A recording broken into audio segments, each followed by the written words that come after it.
All righty, welcome back. You're watching Liquid Lunch. We're on Biz TV, Biz Talk Radio.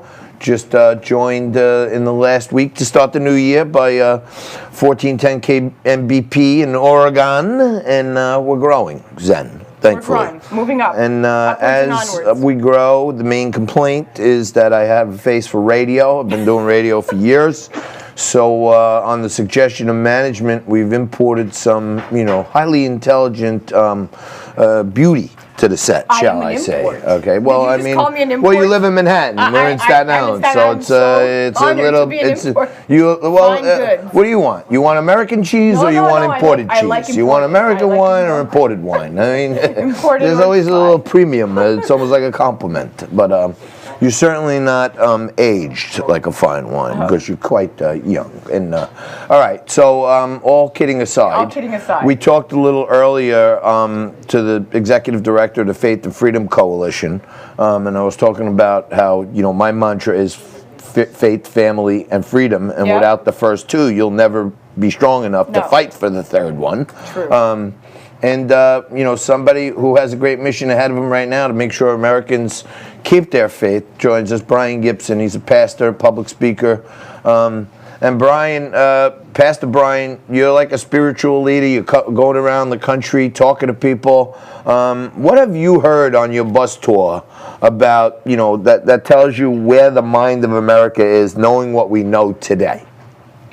Well, first let me say it's an honor to be on here with you, and I agree that bringing her on was a good move for you, so it makes the whole show a whole lot better. And my wife does the same thing for me, because I'm 43, I don't look a day older than 60 right now. But I've been traveling, I've went I don't know how many states, 16, 17 states in the last 3 or 4 weeks, talking 2 times a day to crowds of people who believe that this election has been stolen from us. I felt the atmosphere and the mood, especially over the last couple of weeks, of the people change. They feel as though that we the people have now become we the property. They feel as though that their religious liberty has been run over roughshod, because it has.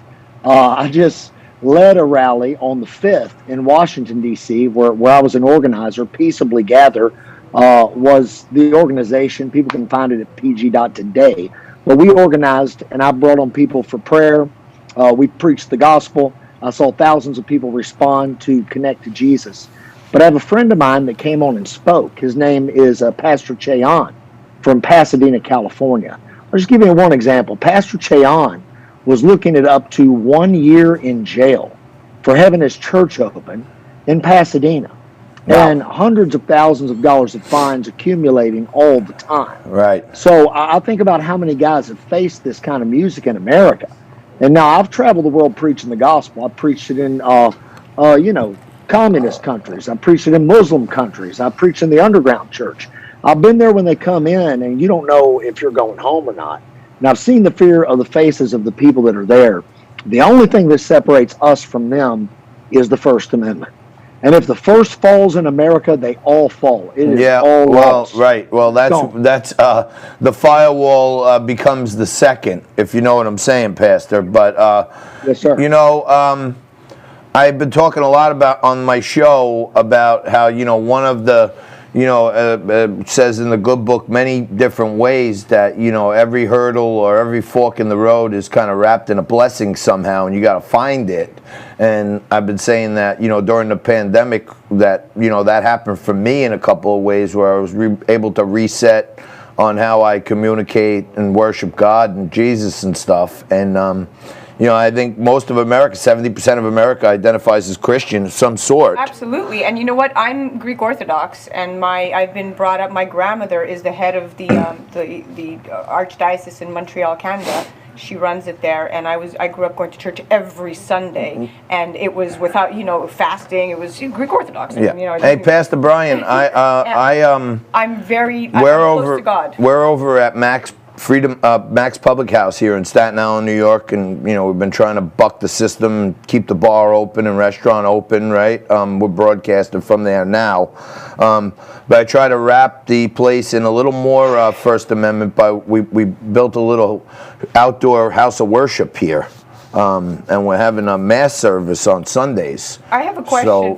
for the pastor. Yeah, go ahead. It's incredible. So as John has been just saying, and I'm going to piggyback off what he just said, he rolled this out over here in Staten Island and has transformed this place to keep it going, exercising the First Amendment. But from your perspective, on a religious side, after what just transpired yesterday on Capitol Hill, after we truly saw what was set out to be something innocent and pure turn into dark and evil, what's your take on that? And more importantly, do you think that President Trump had the ability to minimize what transpired yesterday? Well, I'll say this. I was there at the rally with the president speaking, and I kept waiting on something to be said that would be different, and it didn't really come.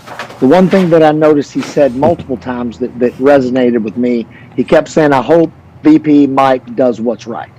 I hope he does what's right, which was a cue to me that he wasn't going to do what's right. And so they released the people to go to the Capitol. I was freezing. I spoke the day before, 15 times or something.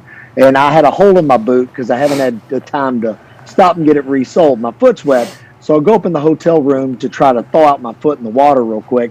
And I get a call and they say, Pastor Brian, they're storming the Capitol. And they've broken through the barriers. They're going up the walls. And I'm like, holy moly. So I'm like, here's what I do. I think pastors can't hide behind the safety of their pulpits. I go into places where I'm an underground church preacher. I go places like I preach 6 days in CHOP, surrounded by Antifa, preaching the Breonna Taylor riots. I preach in the DC BLM riots, and I go in and pray for people. I don't care who they are. Brian, I have a question. Why underground? I mean, you preach and you do this incredible work, the work of God, and you're doing this underground. Were you ever, more on the up front? Like, how did that transpire? Oh, I'm talking underground in foreign countries. No, understood. Understood, but on a local level. Well, he's talking about in other countries where they don't have the same opportunity for religious freedom. Obviously. Pre-pandemic, let's call it. They'll kill you there real fast. Understood, right? but what made you, I'm totally aware of what you're doing, but what was the catalyst that made you want to do that? Oh, well, I don't know if I love Jesus or if I'm just an adrenaline junkie. That's what I was asking. You know what? I used to be a big cokehead and a meth smoker in the 90s, and I got to find a rush somewhere. Hey, listen, all roads. I used to be a big cokehead and meth smoker, he said. Now we understand we understand your motivations. Wow, listen. So maybe, you know what? You know what's funny? They I don't know if you saw this movie, The Social Dilemma. It's a documentary about, many of the early executives from Google and Facebook and YouTube were talking about how their mission was not to get you to buy products on their platforms. Their mission was to create psychological markers for you to change your perceptions and buy what they want you to buy from them. So it's been a mental targeting movement all along to not get you to buy things, change your perceptions of things, right? And the whole stimulus of notifications and stuff is to simulate a dopamine rush. You know what I mean? Yeah. That it's like, when you're talking about adrenaline, it's the same thing. Maybe it's God, maybe it's Jesus, maybe you're just a maniac and you need to replace the dopamine rush that you got when you were doing coke and meth. I'd rather see you committed to being addicted to God and spreading that message than shooting dope in the back of a Chevy. I don't want to lose our time here because I love this guy. Hang on. Pastor, we got an empty segment after this where Zen and I were just going to ramble on and on about a bunch of things. You want to stay with us for a few minutes, or you got? I'll stay for a few, and then I'll have to jump because I go to another interview. But okay, cool. I'll say this: what I saw up there at the Capitol, I head up, I put on my shoes, I take off to the Capitol because I'm going to try to be. I think whenever a Jesus preaching person shows up, peace shows up, right? So I'm going up there to try to be a voice of peace, reason, and just to see what's happening. And what I saw up there was crazy. I think we should have been up there having a peaceable protest. I think when the guys breached the doors, they crossed the line. They shouldn't have crossed that line. I think it should have been stopped right there. And I have a few questions about that. And the questions that I have about that is, how in the world did a group of unarmed people get inside the Capitol? Well, that's the question. Yeah, agreed. That is the most important question of all. Where was Yeah, the security? Unbelievable. When Congress is in session, right? That's one of the most important buildings in the world. Okay, well, we And have how did less a group than of 4 unarmed seconds people left. get I in don't there? want to have to cut you All off. right, Thank hey, you so much for joining us. We'll be right Pastor back. Brian, Yo. we stay live on the commercials on Facebook, so give us a few minutes right after this, and then if you got to run, you got to run. All right. Great. All right, quick break back after this.